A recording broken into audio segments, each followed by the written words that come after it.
Hello my dear student, welcome back to my YouTube channel सोना classes. आज आम पढ़ा पिला माने क्लास 10 जियोग्राफी तृतीय अध्याय जल संबल वाटर रिसोर्सेस। देख पिला माने बन्या मरुड़ी दृश्य माने तुम्हें टेलीविजन परदारे देखिथिबो किंबा अंगे निभाइथिबो।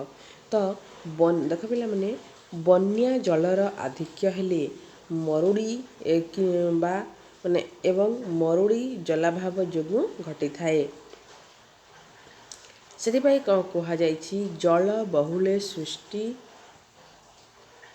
नाश जल विहुने सृष्टि नाश, अर्थात उभय विपदर कारण। माने पानी अधिका हेले मध्य विपद, पानी कम हेले मध्य विपद।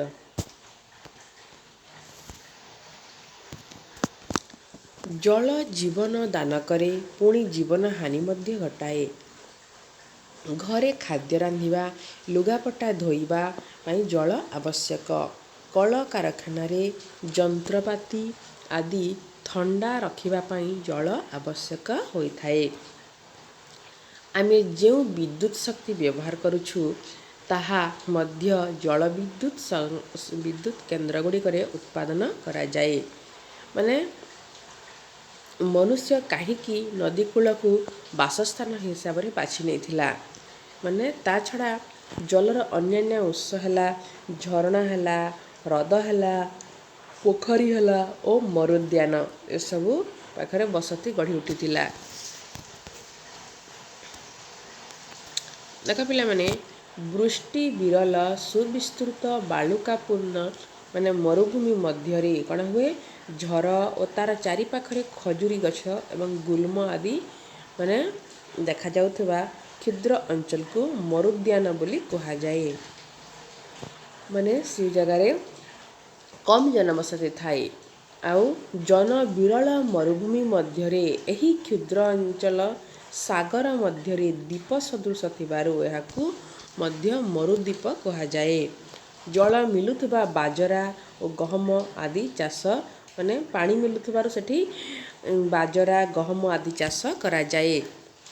किंतु खजुरी वृक्ष अधिक होइथाए जहार फल एठाकर अधिवासी मानक खाद्यर एक प्रधान अंश। तापर देख पिला माने जल बिना जीवनर कल्पना करिबा असंभव। माने कण कहब जल ही जीवन बोली करे हम कहूछु। जल रे जीवनर सृष्टि होइथिला। माने प्राणी शरीर रे प्राय 75% प्राणी शरीर रे माने प्राय 75% ओ उद्भिद रे 65 to 99% जल रही थाए।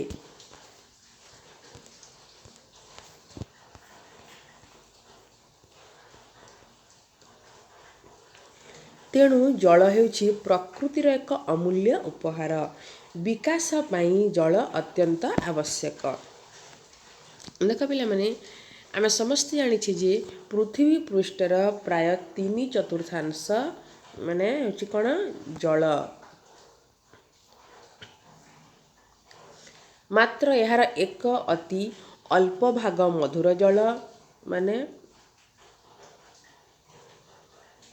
जहा आमर प्रत्यक्ष व्यवहार लागि पारिबो। मधुर जल मुख्यतः पृथ्वी पृष्ठ रे माने प्रवाहित हुए एवं भूगर्भस्थ जलरू मिली थाए। जल चक्र जोटा वाटर साइकिल जोटा द्वारा यार नवीकरण और भरणा होथाए। देख पिले समग्र माने जलराशि रे जलचक्र मध्य देई गति करिथाए। जल संबल माने गुटे असरंती संबल। जदि पृथ्वीर 3/4 जलाच्छादित माने जल जदि पृथ्वी 3 माने जल अच्छी एवं जल मध्य असरंती संबल तेबे पृथ्वी अनेक देश एवं अंचल रे माने जलर अभाव काहेकि देखा जाउछि। काहेकि ना 2025 सुद्धा ପୃଥିବୀର ପ୍ରାୟ 200 କୋଟି ଲୋକ ଜଳ ସଙ୍କଟର ସମ୍ମୁଖୀନ ହେବେ। ଦେଖ ପିଲାମାନେ, ଜଳ କେତେକ ବାସ୍ତବତା ଏବଂ କେତେକ ତଥ୍ୟ। ମାନେ ଦେଖ, ପୃଥିବୀ ପୃଷ୍ଠରେ ଥିବା ସମୁଦାୟ ଜଳର ଶତକଡ଼ା ପ୍ରାୟ 97 ଭାଗ ସାଗର ଏବଂ ମହାସାଗରରେ ଥିବାବେଳେ ମାତ୍ର 3% ମଧୁର ଜଳ। ମଧୁର ଜଳର ଶତକଡ଼ା ପ୍ରାୟ 70 ଭାଗ ବରଫ ଏବଂ ହିମବାହ ଆକାରରେ ଆଣ୍ଟାର୍କଟିକା, ଗ୍ରୀନଲ୍ୟାଣ୍ଡ ଏବଂ ପର୍ବତ ଶିଖରଗୁଡ଼ିକରେ ଗଚ୍ଛିତ ଥିବାବେଳେ ଶତକଡ଼ା 30 ଭାଗରୁ କମ୍ ଭୂଗର୍ଭ ଜଳ ରୂପେ ସଞ୍ଚିତ ହୋଇ ରହିଛି। ସେହିପରି ଭାବରେ ପୃଥିବୀ ପୃଷ୍ଠରେ ସମଗ୍ର ବୃଷ୍ଟିପାତ ପରିମାଣର ଶତକଡ଼ା ମାତ୍ର 4 ଭାଗ ଭାରତ ପାଇଥାଏ। ବାର୍ଷିକ କେତେ ଭାଗ ଭାରତ ପାଇଥାଏ ପିଲାମାନେ? 4 ଭାଗ ଭାରତ ପାଇଥାଏ। ବାର୍ଷିକ ମୁଣ୍ଡ ପିଛା ମିଳୁଥିବା ଜଳର ପରିମାଣ ଅନୁସାରେ ଭାରତର ସ୍ଥାନ 133। ଦେଖ ପିଲେ, 2025 ମସିହା ସୁଦ୍ଧା ଭାରତର ଅନେକ ଭାଗ ଜଳ ସଙ୍କଟର ସମ୍ମୁଖୀନ ହେବ ଓ ଆମ ଦେଶ ପୃଥିବୀର ଅନ୍ୟ ଦେଶ ଓ ଅଞ୍ଚଳ ସହ ସାମିଲ ହୋଇଯିବ।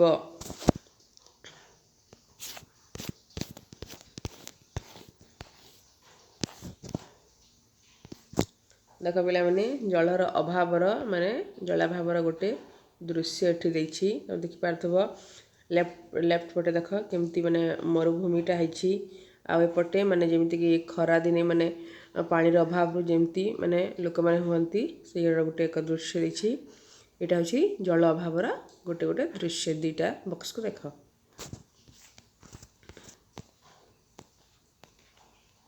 ତାପରେ ଦେଖ ପିଲାମାନେ, ଜଳାଭାବ ଓ ଜଳ ସଂରକ୍ଷଣର ଆବଶ୍ୟକତା।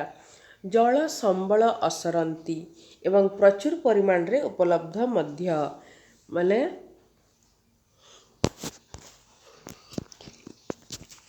ଋତୁ ଅନୁସାରେ ବୃଷ୍ଟିପାତର ଅନିଶ୍ଚିତତା ଓ ଉଣା ଜଳାଭାବ ଦେଖାଦିଏ। ଜଳ ସମ୍ବଳର ଅତ୍ୟଧିକ ଶୋଷଣ ଓ ସମାଜରେ ବିଭିନ୍ନ ବର୍ଗର ଲୋକମାନଙ୍କ ଠାରୁ ଜଳ ଉତ୍ସର ଦୂରତା ଅଧିକାଂଶ କ୍ଷେତ୍ରରେ ଜଳ ଅଭାବ ପାଇଁ ଦାୟୀ ହୋଇଥାଏ। ଦେଖ ପିଲାମାନେ, ତେବେ ଜଳାଭାବ କେଉଁ ସବୁ ଅଞ୍ଚଳରେ ଦେଖାଦେବାର ସମ୍ଭାବନା ଥାଏ? ଜଳଚକ୍ର ଅଧ୍ୟୟନ କଲେ ଜଣାପଡ଼େ ଯେ ବର୍ଷଣ ମାଧ୍ୟମରେ ପ୍ରବାହିତ ଜଳ ଏବଂ ଭୂଗର୍ଭ ଜଳ ସ୍ରୋତରୁ ମଧୁର ଜଳ ପ୍ରତ୍ୟକ୍ଷ ଭାବରେ ମିଳିଥାଏ।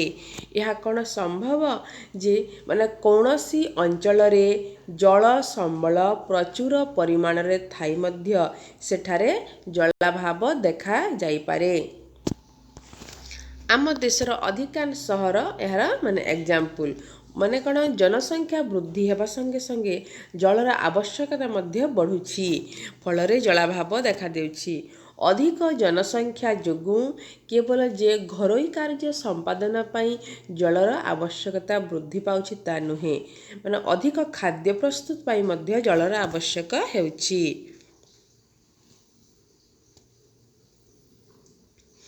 ଫଳତଃ ଅଧିକ ଖାଦ୍ୟଶସ୍ୟ ଉତ୍ପାଦନ ପାଇଁ ଜଳ ସମ୍ବଳ ଉପରେ ଅତ୍ୟଧିକ ଚାପ ପଡ଼ୁଛି। ଶୁଷ୍କ ଋତୁରେ ଯେଉଁଟାକି ତମର ଗ୍ରୀଷ୍ମ ଋତୁରେ ଚାଷ କାର୍ଯ୍ୟ ପାଇଁ ମଧ୍ୟ ଜଳର ଆବଶ୍ୟକତା ବୃଦ୍ଧି ପାଉଛି। ତମେମାନେ ଦେଖିଥିବ ପିଲାମାନେ, ଟିଭିରେ ଆଡ଼୍ରେ ଅନେକ ଚାଷୀଙ୍କର କୃଷି କ୍ଷେତ୍ରରେ ନିଜର କୂପ କିମ୍ବା ନଳକୂପ ଅଛି, ଯାହାଦ୍ୱାରା ସେମାନେ ଅଧିକ ଅମଳ କରିପାରୁଛନ୍ତି। କିନ୍ତୁ ଏହାଦ୍ୱାରା ପରିଣାମ କ'ଣ ହେବ ସେ କଥା ଚିନ୍ତା କରିଛ କେବେ? ଏହାଦ୍ୱାରା ଭୂଗର୍ଭର ଜଳସ୍ତର କମିବାରେ ଲାଗିଛି ଏବଂ ଜଳର ଉପଲବ୍ଧ ଓ ଖାଦ୍ୟ ସୁରକ୍ଷା ଉଭୟ ବିପଦ ଅବସ୍ଥାରେ ଅଛି।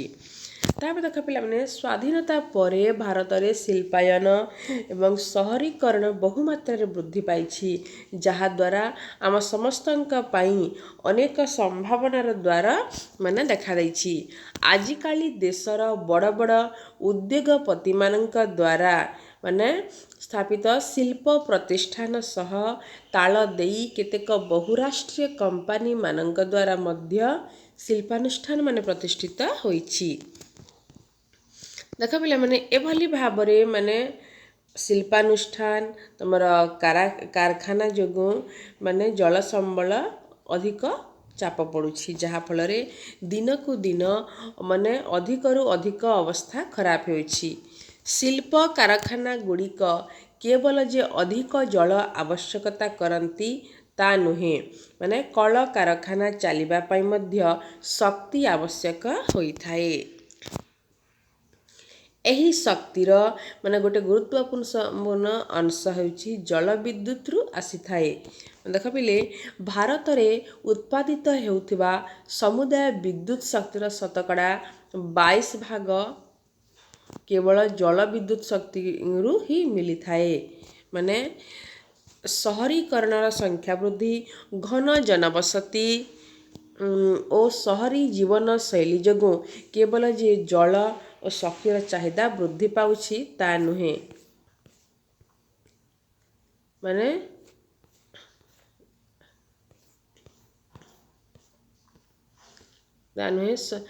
ସମସ୍ୟା ଆହୁରି ବଢ଼ିବାରେ ଲାଗିଛି। ମଧୁର ଜଳ ଆବଶ୍ୟକତା ପୂରଣ କରିବା ପାଇଁ ଅଧିକାଂଶ ଗୃହ ନିର୍ମାଣ ସଂସ୍ଥା କିମ୍ବା କଲୋନୀ ଗୁଡ଼ିକରେ ନିଜସ୍ୱ ବ୍ୟବସ୍ଥା ରହିଛି। ଦେଖ ପିଲେ, ଏଭଳି ଏକ ଅତ୍ୟାବଶ୍ୟକ ସମ୍ବଳର ଅଧିକ ଉପଯୋଗ ଯୋଗୁଁ ଅନେକ ସହରରେ ଜଳର ଉପଲବ୍ଧି ଯେ କମିବାରେ ଲାଗିଛି। ଆମେ ଜଳର ପରିମାଣାତ୍ମକ ଦିଗ ଉପରେ ଆଲୋଚନା କରୁଛୁ ଯେ ଲୋକମାନଙ୍କର ଆବଶ୍ୟକତା ମେଣ୍ଟାଇବା ପାଇଁ ଯଥେଷ୍ଟ ଥିଲେ ମଧ୍ୟ ଜଳ ସେଠାକାର ଲୋକେ ଜଳାଭାବ ଯୋଗୁଁ କଷ୍ଟ ପାଇଥାନ୍ତି। ଏପରି ଜଳାଭାବ ଜଳ ପ୍ରଦୂଷିତ ହେବା ଯୋଗୁଁ ହୋଇଥାଏ। ଦେଖ ପିଲେ, ଆଜିକାଲି ହେଉଛି କୌଣସି ସ୍ଥାନରେ ଗୋଟେ ପର୍ଯ୍ୟାପ୍ତ ପରିମାଣରେ ଜଳର ସୁବିଧା ଥିଲେ ମଧ୍ୟ ଏହାର ଅଧିକାଂଶ ଭାଗ ଘରୋଇ ଔଦ୍ୟୋଗିକ ବର୍ଜ୍ୟବସ୍ତୁ, ରାସାୟନିକ ପଦାର୍ଥ, କୀଟନାଶକ ଏବଂ କୃଷି ପାଇଁ ବ୍ୟବହୃତ ରାସାୟନିକ ସାର ଆଦି ଜଳରେ ମିଶିବା ଯୋଗୁଁ ପ୍ରଦୂଷିତ ହେବା ଦ୍ୱାରା ଏହା ମନୁଷ୍ୟ ବ୍ୟବହାର ଯୋଗ୍ୟ ହୋଇ ରହୁନାହିଁ। ୱାଟର ପଲ୍ୟୁସନ୍ ହେବା ଦ୍ୱାରା ତମେ ଦେଖ ପିଲେ,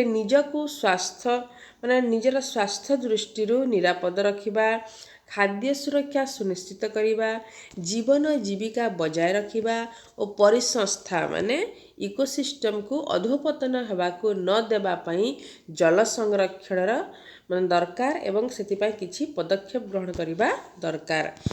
ଜଳ ସମ୍ବଳ ଅତ୍ୟଧିକ ଶୋଷଣ ଏବଂ କୁପରିଚାଳନା ଦ୍ୱାରା କମିବାରେ ଲାଗିଛି ଏବଂ ପରିବେଶଟା ଧୀରେ ଧୀରେ ସଙ୍କଟାପନ୍ନ ଅବସ୍ଥାରେ ଅଛି। ଆମ୍ଭମାନଙ୍କର ଜୀବନ ମଧ୍ୟ ଦୁର୍ବିସହ ହୋଇପଡ଼ିଛି।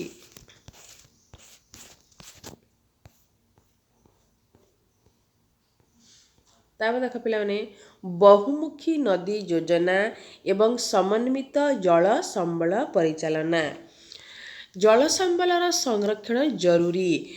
ପ୍ରତ୍ନତାତ୍ତ୍ୱିକ ଏବଂ ଐତିହାସିକ ରେକର୍ଡରୁ ଜଣାପଡ଼େ ଯେ ପ୍ରାଚୀନ କାଳରୁ ଆଗକାଳରୁ ମନୁଷ୍ୟ ଜଳସେଚନ ପାଇଁ ନଦୀ ଶଯ୍ୟାରେ ସୁଦୃଢ଼ ପଥର ବନ୍ଧ, ତଟବନ୍ଧ, ଜଳାଶୟ କିମ୍ବା ହ୍ରଦ ଓ କେନାଲ ଆଦି ନିର୍ମାଣ କରିଆସୁଛି। ଆଜି ମଧ୍ୟ ଛୋଟ ବଡ଼ ନଦୀ ଉପରେ ବନ୍ଧ ନିର୍ମାଣର ପରମ୍ପରା ଅଛି। ତାପରେ ଦେଖ ପିଲାମାନେ, ନଦୀବନ୍ଧ କ'ଣ ଓ ଏହା କିପରି ଜଳ ସଂରକ୍ଷଣ ଓ ପରିଚାଳନାରେ ସାହାଯ୍ୟ କରିଥାଏ ଆମେ ଜାଣିବା। ନଦୀବନ୍ଧ ଗୁଡ଼ିକରେ ପାରମ୍ପରିକ ଭାବରେ ନଦୀ ଶଯ୍ୟାରେ ବନ୍ଧ ବାନ୍ଧି ଜଳ ପ୍ରବାହକୁ ରୋକାଯାଇ ପରବର୍ତ୍ତୀ ସମୟରେ ଏହି ସଞ୍ଚିତ ଜଳକୁ ଚାଷ ଜମିରେ ଜଳସେଚନ ପାଇଁ ବ୍ୟବହାର କରାଯାଇଥାଏ। ମାତ୍ର ଆଜିକାଲି କେବଳ ଜଳସେଚନ ପାଇଁ ନଦୀବନ୍ଧ ନିର୍ମାଣ କରା ନଯାଇ ଏଥିରୁ ଜଳ ବିଦ୍ୟୁତ୍ ଉତ୍ପାଦନ ହେଉଛି। ଘରୋଇ ଓ ଔଦ୍ୟୋଗିକ କ୍ଷେତ୍ରରେ ବ୍ୟବହାର, ବନ୍ୟା ନିୟନ୍ତ୍ରଣ, ନୌକା ବିହାର, ମନୋରଞ୍ଜନ, ପର୍ଯ୍ୟଟନ, ଅନ୍ତଃସ୍ଥଳୀୟ ଜଳ ପରିବହନ ଏବଂ ମତ୍ସ୍ୟ ପ୍ରଜନନ ଇତ୍ୟାଦି ପାଇଁ ବ୍ୟବହୃତ ହେଉଛି। ମାନେ କ'ଣ ହେଉଛି, ଆଜିକାଲି ଅଧିକାଂଶ ନଦୀବନ୍ଧ ଯୋଜନା ଗୁଡ଼ିକୁ ମାନେ ବହୁମୁଖୀ ନଦୀବନ୍ଧ ଯୋଜନା ବୋଲି କୁହାଯାଉଛି। ମାନେ କାରଣ ଜଳରାଶିକୁ ବିଭିନ୍ନ କାର୍ଯ୍ୟରେ ଲଗାଯାଉଛି। ଯେମିତିକି ଏକ୍ଜାମ୍ପଲ୍ ହେଲା ସତଲେଜ ଏବଂ ବେଆସ ନଦୀ ଅବବାହିକାରେ ନିର୍ମିତ ଭାକ୍ରାନଙ୍ଗଲ ଯୋଜନା ଜଳବିଦ୍ୟୁତ୍ ଉତ୍ପାଦନ ଏବଂ ଜଳସେଚନ ପାଇଁ ବ୍ୟବହୃତ ହେଉଛି। ସେହିଭଳି ମହାନଦୀ ଅବବାହିକାରେ ନିର୍ମିତ ହୀରାକୁଦ ନଦୀବନ୍ଧ ଯୋଜନାରେ ଜଳ ସଂରକ୍ଷଣ ସହ ବନ୍ୟା ନିୟନ୍ତ୍ରଣ କରାଯାଉଛି। ସ୍ୱାଧୀନତା ଭାରତରେ ବହୁମୁଖୀ ନଦୀବନ୍ଧ ଯୋଜନା ଗୁଡ଼ିକ ଜଳ ସମ୍ବଳର ବିକାଶ ପାଇଁ ଏବଂ ସୁପରିଚାଳନାକୁ ଦୃଷ୍ଟି ରଖି ନିର୍ମାଣ କରାଯାଇଥିଲା, ଯାହାକି ଔପନିବେଶିକ ଶାସନର କୁଫଳ ପ୍ରତିହତ କରି ଦେଶକୁ ବିକାଶ ପଥରେ ଆଗେଇ ନେବ ବୋଲିକି ଆଶା କରାଯାଉଛି। ଦେଖ ପିଲେ, ପଣ୍ଡିତ ଜବାହରଲାଲ ନେହେରୁ ନଦୀବନ୍ଧ ଯୋଜନା ଗୁଡ଼ିକୁ ଆଧୁନିକ ଭାରତର ମନ୍ଦିର ବୋଲି କହିଥିଲେ।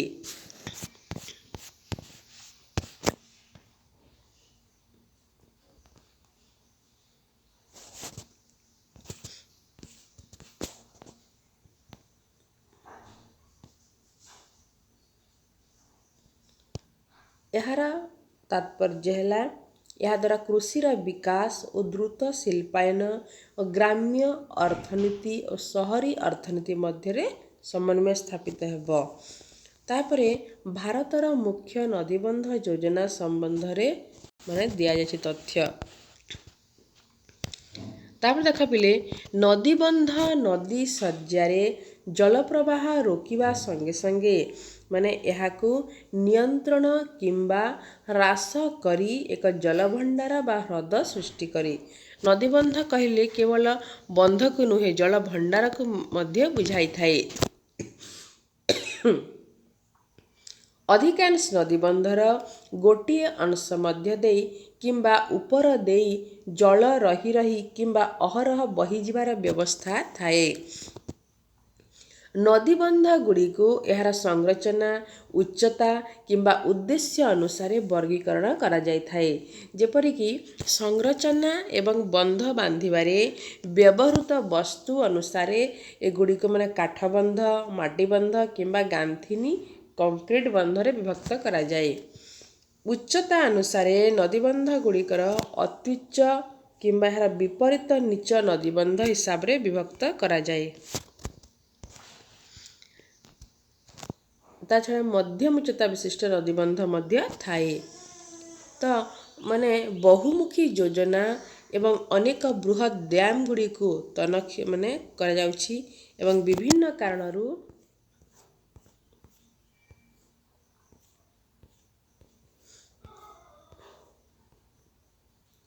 ଏଗୁଡ଼ିକ ବିରୋଧରେ ଜନ ଅସନ୍ତୋଷ ମଧ୍ୟ ବଢ଼ିବାକୁ ଲାଗିଛି। ନଦୀ ଶଯ୍ୟାରେ ବନ୍ଧ ବାନ୍ଧିବା ଯୋଗୁଁ ତା'ର ପ୍ରାକୃତିକ ପ୍ରବାହ ପ୍ରତିହତ ହୁଏ ଏବଂ ଜଳଭଣ୍ଡାର ଶଯ୍ୟାରେ ଅଧିକ ପରିମାଣରେ ପଟୁ ଜମା ହୁଏ, ଯଦ୍ୱାରା ନଦୀର ଗଭୀରତା କମିବାକୁ ଲାଗେ। ଜଳ ଜୀବମାନଙ୍କର ବାସୋପଯୋଗୀ ହୋଇ ରହେ ନାହିଁ। ବନ୍ଧଗୁଡ଼ିକ ଜଳ ଜୀବମାନଙ୍କର ଗତି ନିୟନ୍ତ୍ରଣ କରିବା ଦ୍ୱାରା ସେମାନଙ୍କର ବଂଶ ବିସ୍ତାର ହୋଇପାରେ ନାହିଁ। ଜଳଭଣ୍ଡାର ସୃଷ୍ଟି କରିବା ଦ୍ୱାରା ବନ୍ୟା ପ୍ଲାବିତ ଅଞ୍ଚଳରେ ଥିବା ପ୍ରାକୃତିକ ଉଦ୍ଭିଦ ଓ ମୃତ୍ତିକା ଜଳମଗ୍ନ ହୁଏ।